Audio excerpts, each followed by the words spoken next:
Assalamualaikum warahmatullahi wabarakatuh. Bertemu lagi dengan saya Adi di BWK Channel.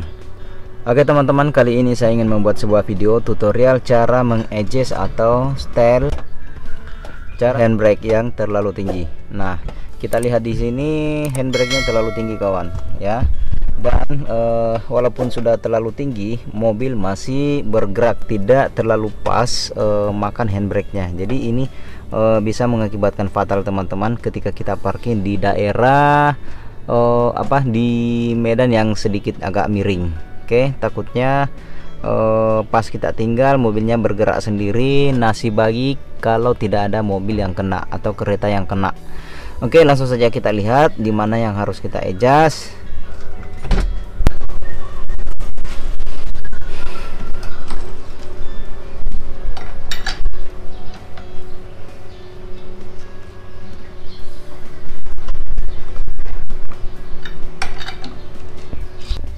Oke, sebelum kita jack, yang pertama kita longgarkan dulu baut roda atau tayar. Setelah itu kita sediakan jack atau dongkrak untuk mendongkrak ke atas sebelum kita lepas bannya teman.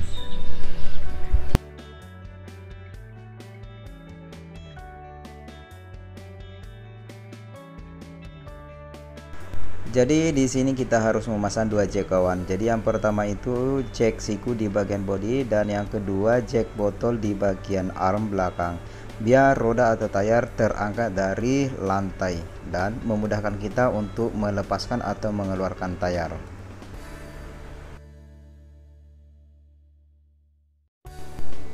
Oke, sekarang kita lepaskan keluar roda atau tayar dan jangan lupa letakkan di bawah bagian bodi kereta atau mobil biar lebih safety. Nah, sekarang kita buka mangkok penutup nut di bagian luar drum brake. Kita congkel-congkel pakai spana atau obeng flat sampai keluar kawan. Langkah selanjutnya kita pastikan drum brake ini berputar atau tidak dengan cara handbrake harus kita tarik full di atas. Itu artinya handbrake berfungsi. Oke, sekarang kita putar atau pusing dalam keadaan posisi handbrake tertarik. Oke, dalam keadaan posisi tertarik drum brake tetap berpusing atau berputar kawan. Itu artinya handbrake tidak berfungsi dengan baik. Langkah selanjutnya yang harus kita buka adalah nut yang bersize 30 menggunakan soket size 30 juga dengan menggunakan kunci atau pembuka roda atau tayar yang berbentuk seperti ini. Untuk membuka nut yang bersize 30 ini maka kita tidak boleh menggunakan tangan kawan, jadi harus menggunakan kaki karena ini baut yang bersize besar dan juga sangat kuat, maka kita harus memasang dengan pas kunci soket masuk ke dalam nut lalu kita injak perlahan-lahan atau menggunakan tenaga sampai nut berputar atau berpusing.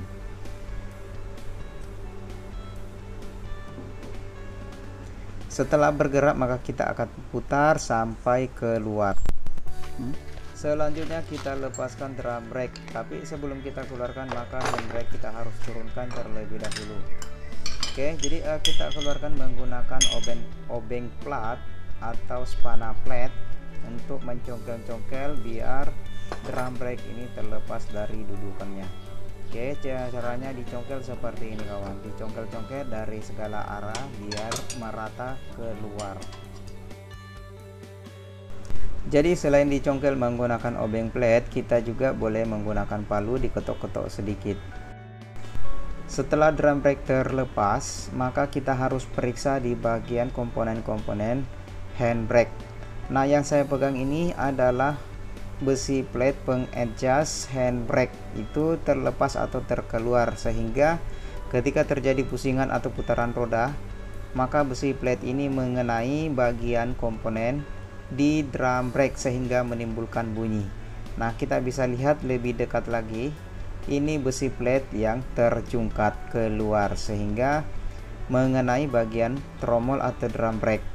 Nah, itu yang sangat bising pada saat kita berkendara atau terjadi pusingan roda atau tayar. Kita bisa lihat di sini di bagian drum brake ada cacat karena itu gesekan dengan besi plate pengadjust handbrake kawan. Kita bisa lihat lebih dekat di sini sudah agak dalam termakan atau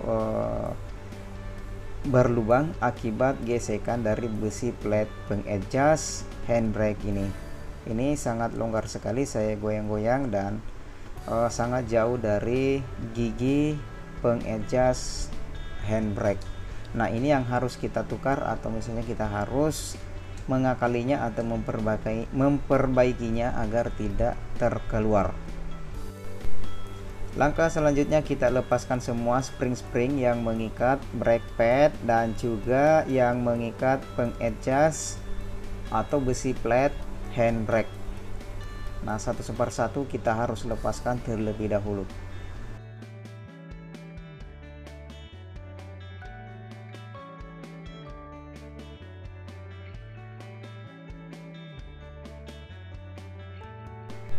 Sekarang spring penahan brake pad juga kita harus lepaskan menggunakan tang runcing atau pelayas runcing.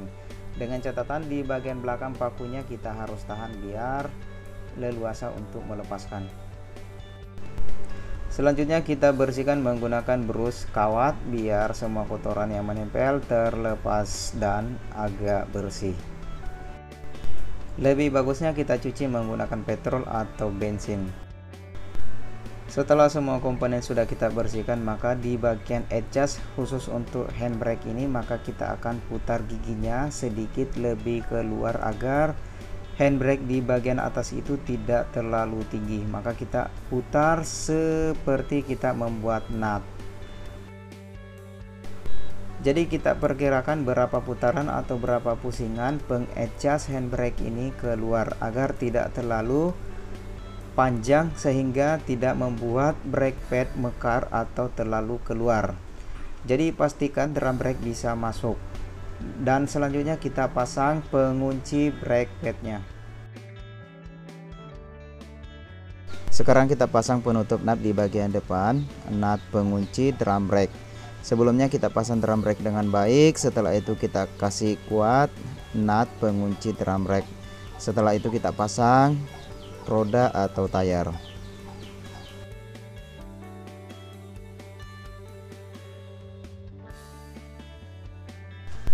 Oke, pastikan tayar atau roda terpasang dengan baik. Setelah itu kita pasang baut tayar sebanyak 4 biji menggunakan tangan terlebih dahulu. Setelah kita pastikan sudah terpasang dengan betul 4 biji nut pengunci tayar, barulah kita menggunakan shock untuk mengencangkan nut roda ini kawan. Setelah kita pasang nut roda, sekarang kita lepaskan jack, ada 2 biji jack botol. Ini jack botolnya sudah saya tarik keluar, sementara jack sikunya juga kita turunkan biar tayar rapat ke lantai, lalu kita bisa kuatkan nut pengunci tayar. Oke, sekarang barulah kita kuatkan nut pengunci tayar menggunakan shock. Jadi pastikan betul-betul terpasang, jangan terlalu kuat dan jangan terlalu longgar. Takutnya terlepas pada saat kita berkendara.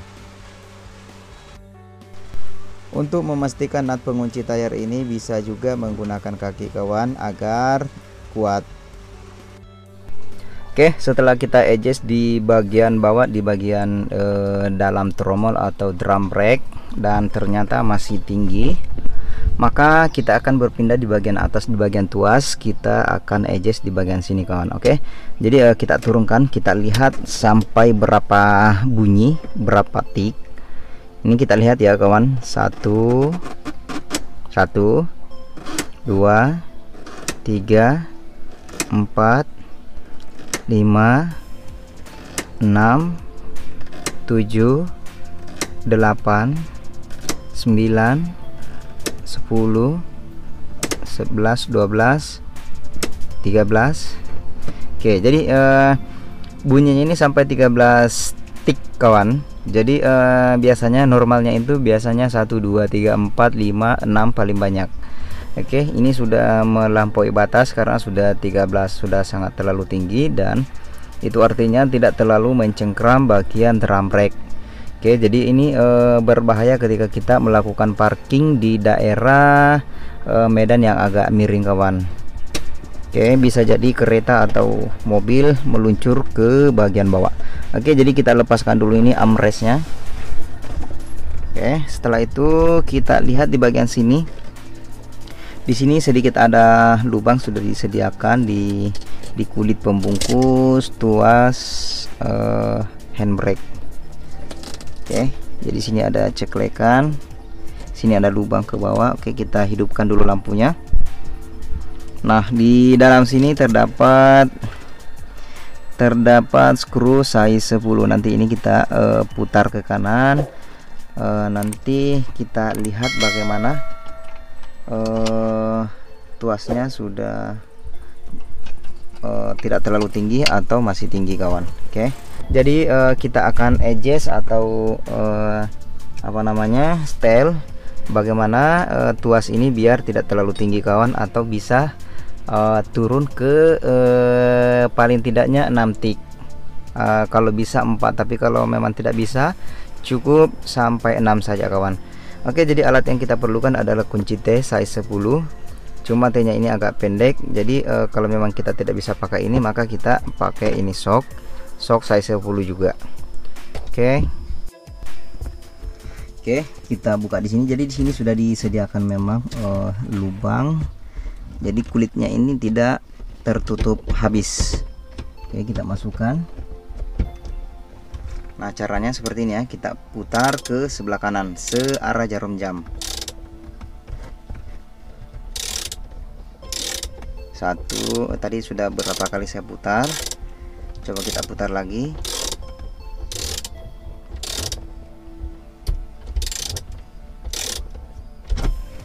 Coba kita tarik ke atas.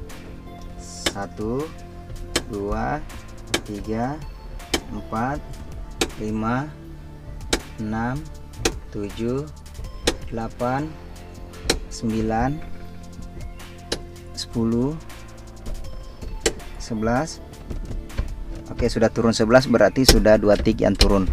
Oke, sekarang kita masih mau putar.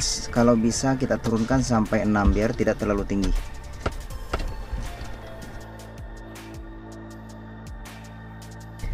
Oke, sekarang kita tes lagi. 1 2 3 4 5 6 7 8 9. Oke, dia sudah turun ke 9 kawan. Jadi saya masih mau turunkan lagi. Paling tidak 6 7 sudah oke kawan. Oke, sekarang kita setel lagi. Oke, sekarang kita tes lagi. Tarik handbrake-nya ini. Setelah kita adjust, kira-kira berapa tik paling banyak, karena tadi yang pertamanya itu sekitar 13 tik. Oke, 1 2 3 4 5 6 7 8. Oke, jadi 8 paling banyak kawan. Ini sudah lumayan dibanding tadi 13, berarti 13 turun ke 8 berarti turun 5 tik. Oke, 1 2 3 sorry 1 2 3 4 5 6 7 8. Oke, jadi paling banyak tiknya sekarang adalah 8. Oke, sudah selesai kita adjust di bagian tuas di sini teman-teman. Ada memang di sini disediakan baut untuk mengadjust atau setel handbrake ketika terlalu tinggi. Oke, dari semula itu 13 tik turun ke 8 tik. Oke, dan kita tidak boleh lagi turunkan karena di bawah sudah cukup adjust, kecuali kita adjust lagi di bawah di bagian drum brake atau di dalam tromol, baru kita bisa turunkan lagi ke hitungan 4 atau 5. Oke, kita juga tidak boleh memaksakan turun teman-teman, karena takutnya brake pad atau kampas rem itu melekat ke bagian tromol, sehingga pada saat kita pakai jalan maka brake pad itu melekat ke bagian tromol dan bisa saja terjadi hangus ketika terjadi gesekan terlalu panas. Dan kelajuan bagi kendaraan juga tidak normal, karena brake pad ini atau kampas rem tetap mencengkram ke bagian drum brake atau tromol. Oke, jadi setelah kita adjust seperti ini, maka kita harus lakukan pengecekan terlebih dahulu di bagian roda. Ada dua cara kita mengecek apakah brake pad ini tidak mencengkeram tromol ketika posisi handbrake ini turun atau tidak. Oke, dan cara kedua kita jack atau dongkrak ke bagian atas. Setelah itu kita turunkan posisi handbrake ini ke paling bawah. Istilahnya kita bebaskan. Setelah itu kita putar roda atau tayar. Apakah dia dalam keadaan brake atau tidak. Oke, langsung saja kita cek dulu kawan. Oke, sekarang kita posisikan handbrake ini ke bagian bawah atau netral. Setelah itu kita cek di bagian bawah. Nah, yang pertama kita pasang jack seperti ini teman-teman. Terus kita jack juga di bagian dalam agar roda terbebas dari lantai. Oke, setelah terbebas maka kita akan putar seperti ini. Nah, artinya brake pad ini tidak mencengkram ke bagian drum brake atau tromol. Oke, artinya sudah aman. Nah, kita coba naikkan handbrake nya, apakah ini tercengkeram dengan bagus atau tidak. Oke, sudah full 8 tik. Nah, sekarang kita coba putar atau pusing. Oke, jadi ban atau tayar ini sudah tidak bisa lagi kita gerakkan karena brake pad ataupun kampas rem itu mencengkeram ke bagian tromol atau drum brake, sehingga fungsi handbrake ini sudah berfungsi dengan baik kawan. Oke. Nah, ini salah satu cara untuk mengetes handbrake itu aman atau tidak setelah kita melakukan penyetelan atau adjust. Oke, jadi itu tadi cara untuk mengetes handbrake berfungsi dengan baik atau tidak, ataukah ada masalah ketika kita sudah melakukan adjust atau setel. Jadi kita harus benar-benar pastikan handbrake ini berfungsi dengan baik dan tidak ada masalah. Jadi itu tadi langkah-langkah cara mengetes atau mengetahui handbrake berfungsi dengan baik dan tidak ada masalah. Yang pertama, tuas handbrake itu diturunkan, artinya handbrake tidak berfungsi. Dalam artian semua roda itu tidak ada yang jam atau tidak ada yang terrem atau terbrake. Jadi semuanya bisa dipusing dan berputar. Langkah selanjutnya yaitu langkah untuk mengetahui handbrake ini berfungsi dengan baik atau tidak. Dengan cara tuas handbrake ini kita tarik ke atas sebanyak 8 tik sesuai dengan yang kita sudah adjust yang tadi. Setelah itu kita berpindah ke bagian roda. Kita akan putar atau pusing, apakah dia masih berputar atau tidak. Ketika handbrake posisi bagian atas atau tertarik dan roda masih berputar, maka handbrake itu tidak berfungsi dengan baik. Tapi ketika handbrake ini sudah posisi bagian atas dan roda tidak berputar di bagian bawah, maka handbrake itu sudah berfungsi dengan baik. Oke kawan-kawan, cukup sekian video tutorial cara mengadjust handbrake dan cara memastikan berfungsi dengan baik, ada masalah atau tidak. Dan mohon maaf atas salah-salah kata atau mungkin ada yang kurang tersusun atau ada salah-salah kata dan agak susah dipahami kawan-kawan. Ya, jangan lupa like dan subscribe dan jangan lupa share ke teman-teman kalian agar video ini bisa bermanfaat dan berupa informasi bagi kawan-kawan di luar sana. Assalamualaikum warahmatullahi wabarakatuh.